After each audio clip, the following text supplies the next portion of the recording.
안녕하세요. 오늘 함께 읽어볼 책은 웨인 다이어의 인생의 태도입니다.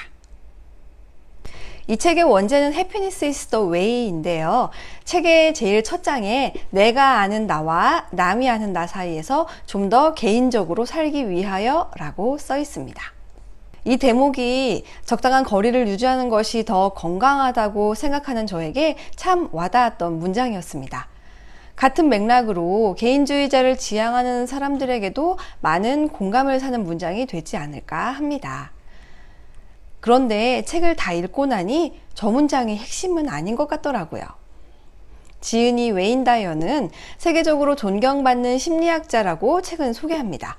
1940년생이고 미국에서 태어났으며 아버지의 부재로 어린 시절 고아원과 위탁 가정을 전전하며 자랐다고 합니다.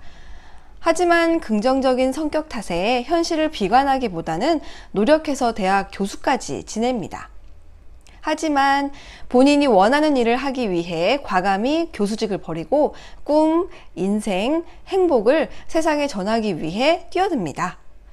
그의 책 행복한 이기주의가 베스트셀러가 되면서 더욱 유명해졌으며 그 뒤로 강연, TV 출연 등 활발히 자신의 생각을 전하며 살다가 2015년 세상을 떠났습니다. 이 책은 그가 강연 중 특별히 많은 이들에게 사랑을 받았던 내용을 담아 엮었습니다. 그렇다 보니 강연집 같은 느낌도 들면서 지은이의 여러 생각과 상황들을 한 권의 책으로 응축한 것 같다는 느낌도 들더라고요.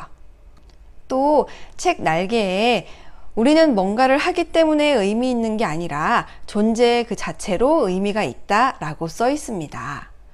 그래서 저는 삶에 지치고 자존감도 내려간 사람들에게 위로와 희망의 메시지를 주는 책인가 라고 생각했는데 다 읽어보니 또 그도 아니었습니다.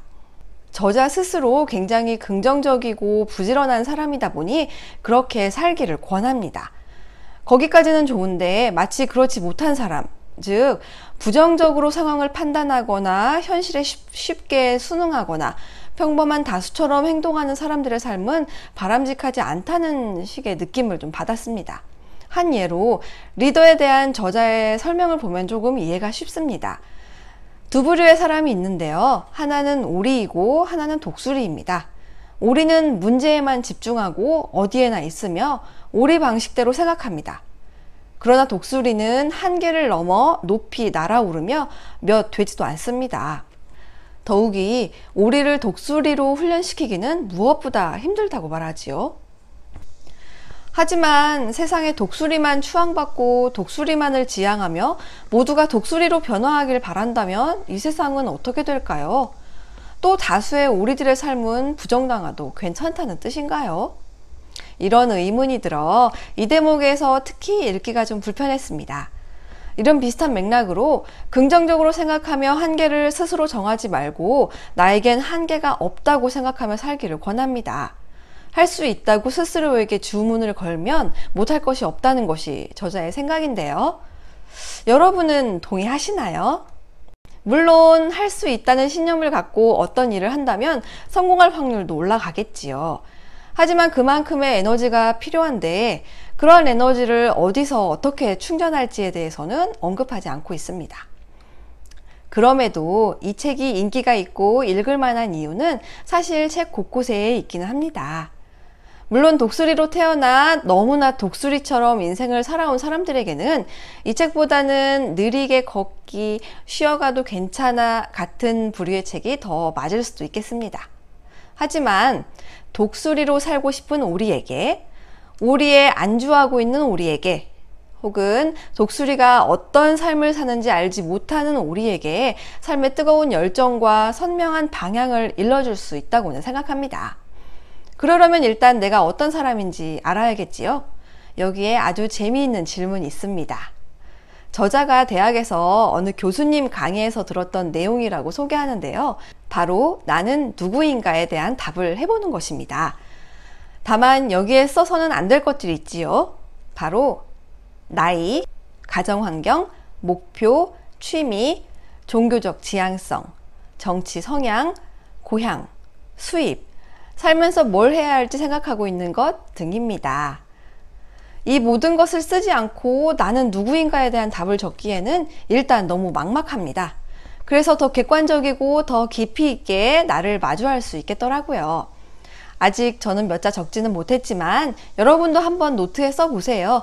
나는 누구인가? 또 적극적으로 공감이 갔던 대목인데요. 진심을 다해 아니요 라고 말하라입니다. 나를 극도로 화나게 만든 사람에게 감사하라며 그 이유는 그 사람이나 상황으로 인해 나 자신을 살펴보는 계기가 되기 때문이라는 것입니다. 우리를 통제하는 것은 우리가 직시하고 있는 것이 아니라 눈에 보이지 않는, 즉 우리가 직시하지 않는 것들이라고 말합니다.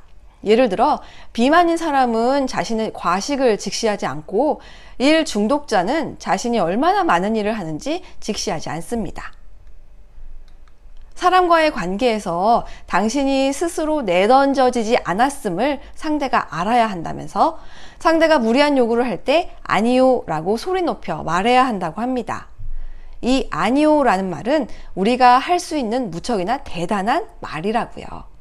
저도 아니요 라는 말을 잘 못하는 사람으로서 노트에 적고 마음에도 새겼습니다. 막상 그러한 상황이 왔을 때 과연 큰 소리로 아니요 라고 할 수 있을지는 모르겠지만 적어도 제 마음가짐이 예전과는 다르다는 것이 달라진 점이 되겠네요. 이 외에도 자신을 사랑하도록 내면의 목소리에 귀를 기울일 것을 당부하고 자신이 진정으로 사랑하는 일을 하기를 바랍니다. 저자도 그러기 위해 안정된 종신교수직을 박차고 세상에 나왔으니까요.